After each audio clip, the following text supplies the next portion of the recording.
is pretty ugly. Okay, so now that's like a huge blunder. All right, so this right here, guys, this is the difference between 1900 and 900. If you can spot my next move, then this is a good instructive moment. Hello, welcome. David here from Bronze Serpent Chess. Today we're going to be looking at how to bust through the glass ceiling of 1000 ELO on chess.com. What are some of the stumbling blocks that are in the way of improving on the platform? What are some of the things that you need to do right? What are you doing wrong? Is it even easy to try and make these improvements? Spoiler alert, yes it is. And in this video, I'm going to show you some practical steps that you can take to bump your game up a notch and get you out of that 1000 ELO rating. So today we're going to be playing a game against someone who is under the ranking of 1000. So I'm going to go onto the list format here, and I'm going to give you some real-time commentary of some of the things that I'm thinking. Okay, so here we have this guy. I think he's from Wales. Yes. Okay, Josh Mack 06. So we're playing a 5-minute game with the 2-second increments. Josh Mack says, GG. You can't see the chat, but I'll relay what's happening in the chat. Good luck, man. Good. My keyboard. There we go. Good luck. Okay, so let's have a little bit of fun with this dude, Josh Mack.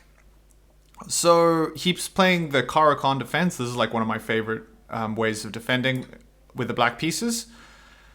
And I'm going to go for the exchange variation. He says, thanks, lol, after I say good luck. Awesome. Okay, so we're going to keep control of the center as best we can. Going to probably develop the knight, develop the bishop. And this is one of the most important things. Very, very basic and straightforward. Develop pieces in a very logical manner. Making sure that you're controlling the center. So right now, he's doing a great job of that, actually. I think I would like to challenge his dark squared bishop over here and see if we can exchange bishops so that I can get my queen out and then try and develop my bishop. Okay, he doesn't want to exchange, so I'm going to bring out my dark square bishop to f4, I think. And let's see, maybe if he's a little bit slow to... Yeah, I feel like this might be a mistake here. I'm threatening to play knight to b5, and I don't know if there's a really quick way of defending the square. You can go here, but this seems a bit funny. Okay, I think I'm going to play knight to b5, and he has the option of throwing in a check, which, am I losing yet? LMAO. Okay, the check looks good. Not yet. I think this is all fine. Okay, I'm going to block this way. My knight's being held over here. He can exchange bishops at this point, but I'm still going to be holding the knight. And I'm still threatening right now to play knight to c7.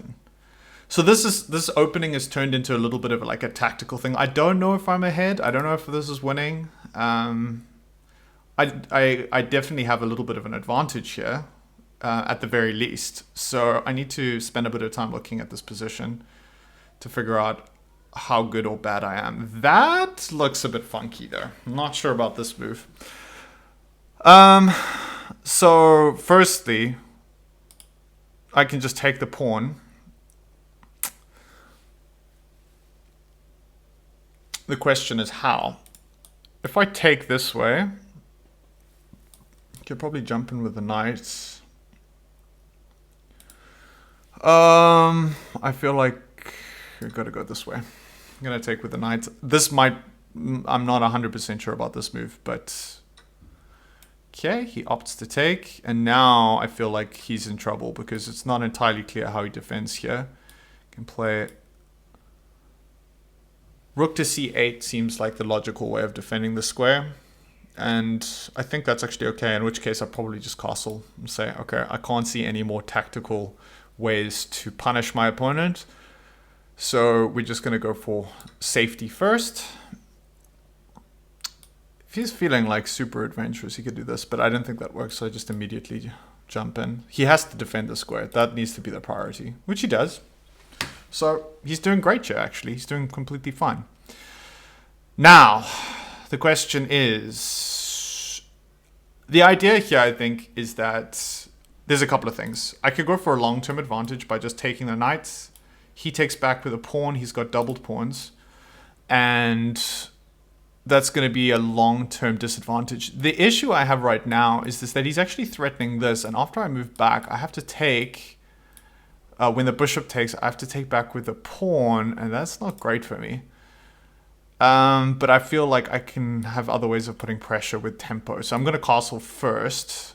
This might be a mistake, but we'll see. I can also just like hop out this way, which is fine. And then force the exchange.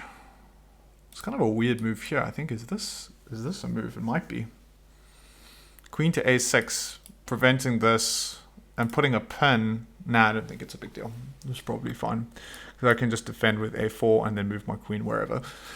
Yeah, should be fine. So far my opponent has kind of been reacting more than anything. He's been reacting to all of my moves. Okay, so now I've really been looking at this rook to e1 move because he just is a little bit late to castling. And I think I can punish him after he plays here. After he takes, I play check, he blocks. Okay, I got a plan. So here, rook to e1. After knight takes, rook takes, he's going to block with the bishop, and then I can fork the king and the rook because he can't take with the bishop. So let's try this. This is kind of a little bit of a hustle. Like I'm expecting him to play this way. So we'll see. We will see if he takes the bait. If he doesn't, he's still going to probably make a mistake. Because I can just take and then attack this. I think I'm doing pretty good here, actually. This looks fine. Yeah, so what do you play? What are you supposed to play if you're black? Well, that's a good question. You have to do something horrible.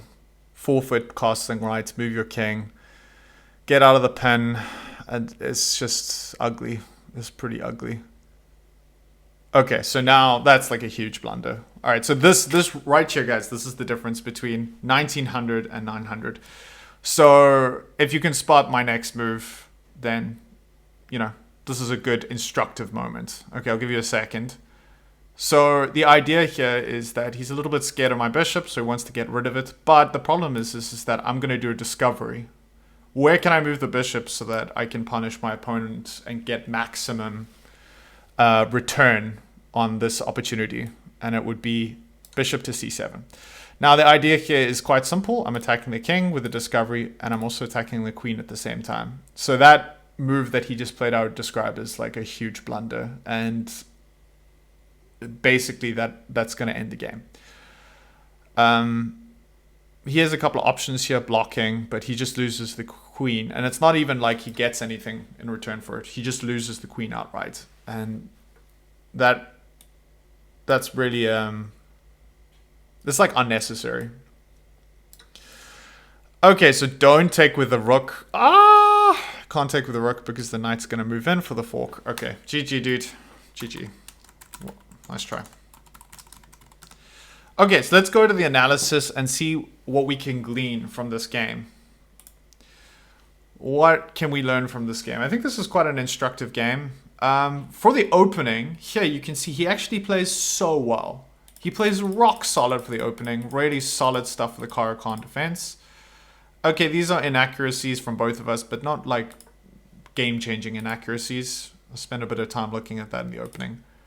Okay, so here, this is where things get dicey. Okay, so I missed the move here. I think maybe it's this. No? What's the winning move? What's the winning move here?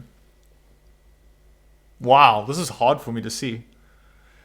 B4. Oh. How on earth am I going to spot that? That's a tough move. That's like an engine move. There's no ways I'm going to spot that. Wow. Okay, so what's the idea here? The idea is that after bishop takes d3, okay, takes, queen takes, he takes b4, check, I block with c3.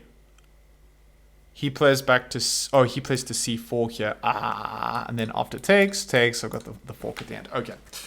All right, so I missed that, but you know, what are you gonna do? Anyway, let's carry on with the game after the blunder. Yeah, here I was also a little uncertain about whether to take with a pawn or not. Taking with a pawn makes a lot of sense, but I didn't. Okay, so this looks all good. Yeah, so there was two options here. These were the two candidate moves I was looking at. Take the knight, creating double pawns, or castling and giving myself the option of playing rook to e1 while he was a little bit late in developing and highlighting the fact that the king hasn't castled and that it's kind of exposed. I wanted to go for the attacking option because I'm playing someone who's 900 and it's very easy to misplay this position if you're lower ranked.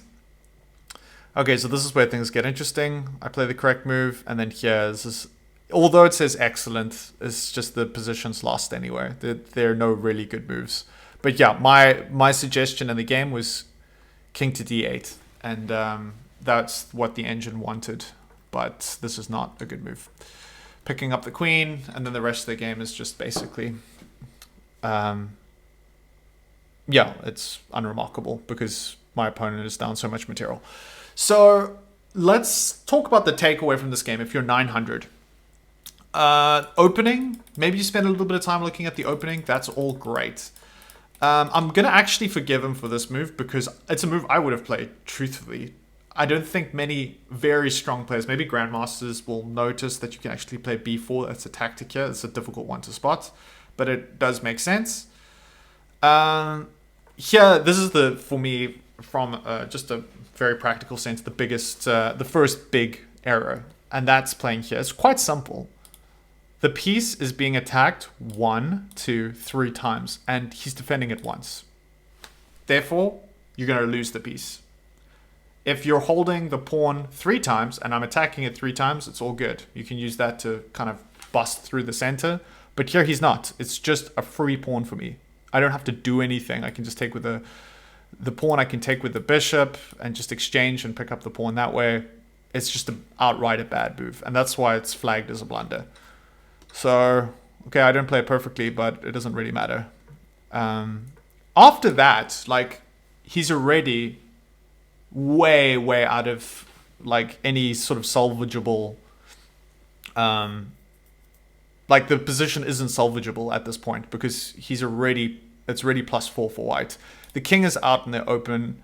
He hasn't managed to get his bishop out, and he can't really put his bishop anywhere except for here. He needed to play e7 like immediately probably, and yeah. So the engine also says e7. There's bishop to e7 is best, and now it's just a train wreck. It's like nothing that you can do. So these kind of tactics are really, or just not tactics, these kind of positional ideas are really worth making sure that you have dialed in. Make sure that you get your pieces out, that you develop, and that you castle quickly. If your king is out in the middle and it doesn't have a chance of castling like in a move, especially when we're now on move 15, and like if you get to move 15 and your king is still out in the middle of the board and you're 2 or 3 moves away from castling, it's just not going to work. So I hope you guys have found this instructive. Yeah, the rest of the game kind of plays itself. But I hope you have found this instructive. If you like this content, please do consider subscribing, and I'll see you guys in the next video. Okie dokie.